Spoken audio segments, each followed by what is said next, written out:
बिस्मिल्लाहिर्रहमानिर्रहीम अस्सलाम वालेकुम। मैं इफ्तिखार ते तुसीं मेरा YouTube channel Iftikhar Ali official देख रहे हो। नाज़रीन, अज शाह चौधरी साहब साडे नाल तशरीफ फरमा ने ते उन्हां दे नाल एक होर मुअज़्ज़ज़ मेहमान साडे नाल आए ने अज तुहानूं बहुत कम दीयां गल्लां दस्सांगे ते उन्हां दे नाल सवाल जवाब जेहड़े शाह चौधरी साहब करनगे।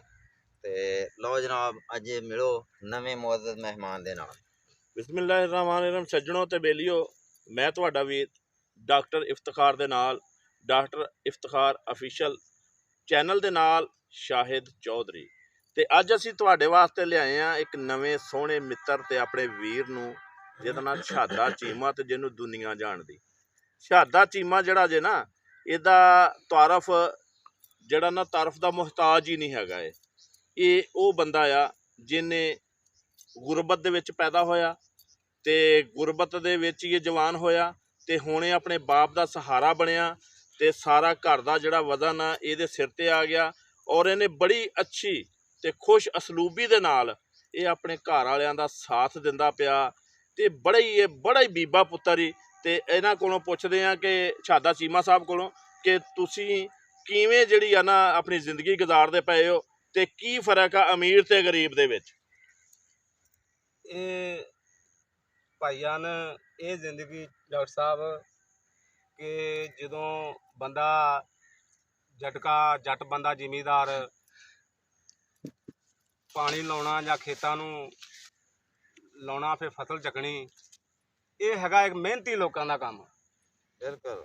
ਇਹ ਜਿਹੜਾ ਜੀ ਡਾਕਟਰ ਸਾਹਿਬ ਮੈਨੂੰ ਅੱਗੇ ਵੀ ਗੱਲ ਕਰਦੇ ਸਨ ਵੀ ਤੁਸੀਂ ਇਸ ਉਮਰੇ ਤੁਹਾਡੀ ਉਮਰ 25 ਸਾਲ ਹੈ ਨੇ ਤੇ ਤੁਸੀਂ ਬੁੱਢੇ ਜਿਹੇ ਨਜ਼ਰ ਆਉਂਦੇ ਹੋ। ਮੈਂ ਇਹ ਕਹਿਣਾ ਚਾਹੁੰਦਾ ਕਿ ਇਹਦੇ ਵਿੱਚ ਜਦੋਂ ਬੰਦਾ ਆਪਣਾ ਮਿਟ ਜਾਂਦਾ ਦੁਨੀਆ ਦੇ ਬਾਜ਼ਾਰ ਦੇ ਵਿੱਚ ਤੇ ਲੜਾਈ ਨਹੀਂ ਕਰਦਾ ਤੇ ਮਿਟ ਕੇ ਆਪਣੀ ਵਡੇਰਿਆਂ ਦੀ ਗੱਲ ਨਜ਼ਰ ਸਾਹਮਣੇ ਕਰਕੇ ਤੇ ਜ਼ਿੰਦਗੀ ਗੁਜ਼ਾਰਦਾ, ਉਹਨੂੰ ਇਹ ਗੱਲ ਕਿਹਾ ਜਾਂਦਾ ਕਿ ਜਦੋਂ ਸਾਡੇ ਵਰਗੇ ਜ਼ਿਮੀਂਦਾਰ ਛੋਟੇ ਜਿਹੜੇ ਪੈਲੀ ਵਾਲੇ ਆ ਜਿਹੜੇ ਸਾਡੇ ਭਰਾ, ਜਦੋਂ ਚਾਰ ਪੈਸੇ ਆ ਜਾਣ ਉਦੋਂ ਉਹਨਾਂ ਦੇ ਜਿਨ੍ਹਾਂ ਦੇ ਖੇਤਾਂ ਨੂੰ ਨਹੀਂ ਜਾਣਾ, ਜਿਨ੍ਹਾਂ ਦੇ ਪੈਸੇ ਨਾ ਮੁੱਕਣ, ਇਹ ਫਿਰ ਉਦੋਂ ਜਦੋਂ ਪੈਸੇ ਮੁੱਕ ਜਾਂਦੇ ਆ ਉਦੋਂ ਫਿਰ ਖੇਤਾਂ ਨੂੰ ਨੱਠ ਪੈਂਦੇ ਨੇ। ਤੇ ਗੱਲ ਕਰਨ ਦਾ ਮਕਸਦ ਇਹ ਆ ਕਿ ਇਹੀ ਜ਼ਿੰਦਗੀ ਆ ਜਿਹੜੀ ਤੁਸੀਂ ਕਹਿੰਦੇ ਆ ਵੀ ਇੱਕ ਮਿਟ ਜਾਣਾ, ਇੱਕ ਕੰਮ ਹੀ ਕਰਨਾ ਬੰਦੇ ਦਾ ਕਰਮ ਆ। ਤੇ ਅੱਜ ਦੇ ਦੌਰ ਦੇ ਵਿੱਚ ਤੇ ਪਹਿਲੇ ਦੇ ਵਕਤ ਚੰਗੇ ਸੀ, ਬਜ਼ੁਰਗ ਇੱਕ ਦੂਸਰੇ ਨੂੰ ਇੱਜ਼ਤ ਕਰਦੇ ਸਨ। ਹੁਣ ਤੇ ਇੱਜ਼ਤ ਦੀ ਕੋਈ ਕਿਸੇ ਦੀ ਨਹੀਂ ਕਰਦਾ।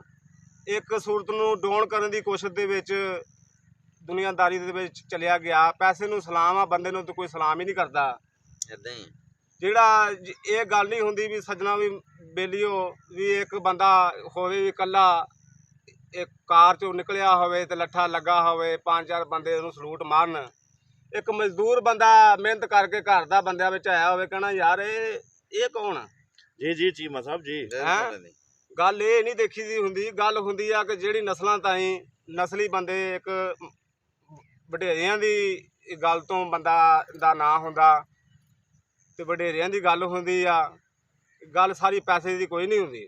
ਇੱਦਾਂ ਹੀ ਪੈਸਾ ਤੇ ਹੱਥਾਂ ਦੀ ਮੈਲ ਆ, ਕੱਲ ਕਿਸੇ ਕੋਲੋਂ, ਕੱਲ ਤੇਰੇ ਕੋਲੋਂ, ਅੱਜ ਮੇਰੇ ਕੋਲੋਂ, ਕੱਲ੍ਹ ਨੂੰ ਤੇਰੇ ਕੋਲੋਂ।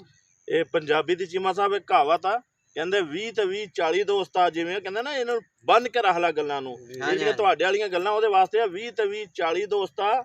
ਅਗਰ ਦਿਬ ਨਾ ਲੱਭੇ, ਚਾਦਰ ਨਾ ਲੱਭੇ, ਇਹਨਾਂ ਗੱਲਾਂ ਨੂੰ ਬੰਨਣ ਲਈ ਲੱਭ ਲਈ ਪਰਾਲੀ ਦੋਸਤ ਆ। ਹਾਂਜੀ, ਇਹ ਸਾਡੇ ਵਰਗੇ ਬੰਦੇ, ਮੈਂ ਆਪਣੀ ਜ਼ਿੰਦਗੀ ਦੀ ਗੱਲਬਾਤ ਭਾਈ ਹੁਣਾਂ ਨੂੰ ਦੱਸ ਰਿਹਾ ਕਿ ਜਦੋਂ ਅੱਜ ਤੋਂ 2 ਸਾਲ ਪਹਿਲੇ ਸਾਡੇ ਕੋਲ ਇੰਨਾ ਕੁ ਰਿਜ਼ਕ ਸੀ ਕਿ ਅਸੀਂ ਹਰ ਬੰਦੇ ਨੂੰ ਆਣ ਕੇ ਬਿਲਾ ਵਜ੍ਹਾ ਉਹਦੇ ਥੱਪੜ ਮਾਰਨੇ ਤੇ ਬਿਲਾ ਵਜ੍ਹਾ ਲੜਾਈ ਕਰਨੀ, ਪੈਸੇ ਥਾਣਿਆਂ 'ਚ ਦੇਣੇ। ਹੁਣ ਉਹ ਟਾਈਮ ਨਹੀਂ ਰਹਿ ਗਿਆ ਜੀ। ਬਿਲਕੁਲ। ਹੁਣ ਆਪਣਾ ਕੰਮ ਕਰੋ। ਹੁਣ ਤੇ ਇੱਕ ਚੰਡ ਮਾਰਨ ਦਾ 50,000 ਰੁਪਇਆ ਲੈਂਦੇ ਆ। ਇੱਕ ਚੰਡ ਮਾਰਨ ਦਾ 50,000 ਰੁਪਇਆ ਥਾਣੇ ਵਾਲੇ ਲੈਂਦੇ ਆ ਤੇ ਇਕੱਠ ਵਾਲੇ ਬਾਅਦ ਦੇ ਵਿੱਚ ਆ ਉਹ ਗੱਲ ਆ। ਤੇ ਪਹਿਲੇ ਕਹਿੰਦੇ ਪੈਸੇ ਦਿਓ। ਤੇ ਅੱਜ ਦਾ ਦੌਰ ਹੈਗਾ ਜੀ ਆਪਣਾ ਕੰਮ ਕਰੋ। ਬੜੀਆਂ ਲੜਾਈਆਂ ਕੀਤੀਆਂ ਪਰ ਕੱਖ ਨਹੀਂ ਲੱਭਾ, ਜਲੀਲ ਹੋਏ ਆ ਤੇ ਆਪਣਾ ਇਹ ਜ਼ਿੰਦਗੀ ਨਾਲ ਆਪਣਾ ਗੁਜ਼ਾਰਦੇ ਪਏ ਮੌਲਾ ਪੰਜਤਨ ਪਾਕ ਦੇ ਸਦਕੇ। ਸੱਜਣੋਂ ਤੇ ਬੇਲੀਓ, ਇਹ ਡਾਕਟਰ ਇਫਤਿਖਾਰ ਦਾ ਚੈਨਲ ਆ ਤੇ ਇਹ ਵੀਰ ਨੇ ਆਪਣੇ ਤੇ ਇਹਨਾਂ ਨਾਲ ਅੱਜ ਡਾਕਟਰ ਇਫਤਖਾਰ ਦੇ ਨਾਲ ਅੱਜ ਨਵੇਂ ਪ੍ਰਾਹੁਣੇ ਲਿਆਂਦੇ ਸਨ ਛਾਦਾ ਚੀਮਾ ਸਾਹਿਬ, ਤੇ ਇਹਦੇ ਵਿੱਚ ਜਿਹੜੀਆਂ ਗੱਲਾਂ ਬਾਤਾਂ ਕੀਤੀਆਂ ਨੇ ਇਹਨਾਂ ਨੇ ਬੜੀਆਂ ਸੱਚ ਤੇ ਮਬਨੀ ਕੀਤੀਆਂ ਨੇ। ਇਹ ਬੜੇ ਹੀ ਸੱਚੇ ਤੇ ਚੰਗੇ ਬੰਦੇ ਨੇ।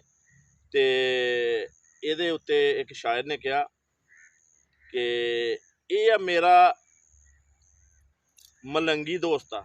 ਇਹ ਚੀਮਾ ਸਾਹਿਬ ਹੈ ਡਾਕਟਰ ਸਾਹਿਬ, ਹਾਂਜੀ ਹਾਂਜੀ ਮੇਰਾ ਮਲੰਗੀ ਦੋਸਤ ਆ। ਬਿਲਕੁਲ। ਅੱਛਾ ਸੱਜਣੋ, ਅੱਲਾ ਹਾਫਜ਼, ਮੈਂ ਸ਼ਹਿਰੋਂ ਲੈ ਆਵਾਂ ਕੰਗੀ ਦੋਸਤ ਆ। ਵਾਹ